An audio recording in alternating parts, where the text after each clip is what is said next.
Orang Batak lulusan pertama Sekolah Tinggi Teknik tertua Indonesia. Sejak saya membuat blog ensiklopedia tokoh Batak sekitar 13 tahun lalu, saya selalu peka menelusuri tokoh-tokoh Batak yang telah berbuat untuk bangsa ini.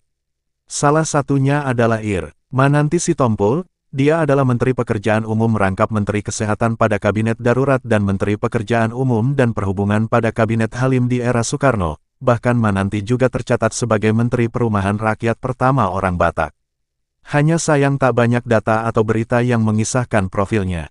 Inilah sekilas profil dari Ir. Mananti Sitompul. Setelah menamatkan pendidikan menengahnya pada 1932, dia melanjutkan pendidikan tingginya di Teknise Hogeschool T Bandoeng THS Bandung, yang kemudian sekarang menjadi Institut Teknologi Bandung ITB.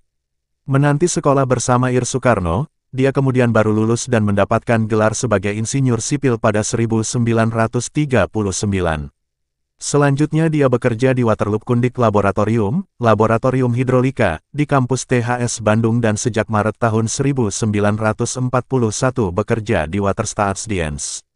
Mananti Sitompul selain Menteri Pekerjaan Umum juga merangkap Menteri Kesehatan pada Kabinet Darurat dengan masa bakti mulai tanggal 19 Desember tahun 1948 sampai tanggal 4 Agustus tahun 1949.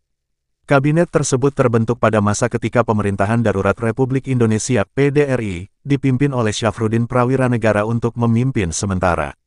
Hal ini dikarenakan pemimpin Indonesia saat itu, Presiden Soekarno dan Wakil Presiden Muhammad Hatta ditangkap Belanda pada tanggal 19 Desember tahun 1948. Ketika itu, ibu kota Indonesia di Yogyakarta telah dikuasai Belanda dalam agresi militer Belanda II. Oleh karena pemimpin telah ditahan, sejumlah tokoh, termasuk di dalamnya Mananti Sitompul sempat mengadakan rapat dan memberikan mandat kepada Syafruddin Prawiranegara untuk membentuk pemerintahan sementara di Sumatera Barat.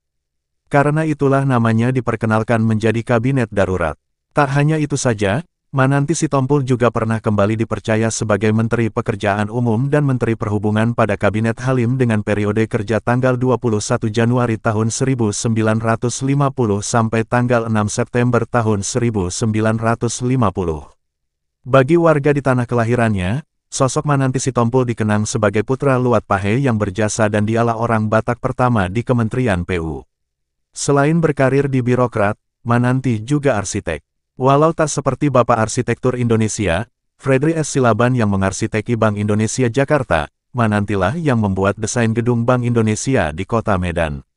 Mananti lahir di Janjiangkola, Pahejai dan menghabiskan masa tuanya di kampung halaman, bahkan sampai meninggal dunia juga ada di desanya, kemudian jasadnya dipindahkan ke makam pahlawan Medan. Selama hidup setelah pulang dari Jakarta tahun 1970, Mananti berbaur dengan rakyat untuk membangun pengairan, jalan jembatan dan fasilitas-fasilitas lain dengan menggunakan uangnya sendiri. Dia juga mempelopori pembangunan desa dan mental masyarakat, dan memfasilitatori membangun rakit di Sungai Janji Maria yang menghubungkan Sarula Janjiangkola sehingga mobil jeepnya bisa masuk ke desa. Saat meninggal di desanya, jasadnya dibawa ke Medan dan dimakamkan di Taman Makam Pahlawan Bukit Barisan, sebuah komplek pemakaman untuk para pahlawan, pejabat militer, dan pejabat tinggi negara yang terletak di Jalan Sisingamangaraja, Pasar Merah Barat, Medan.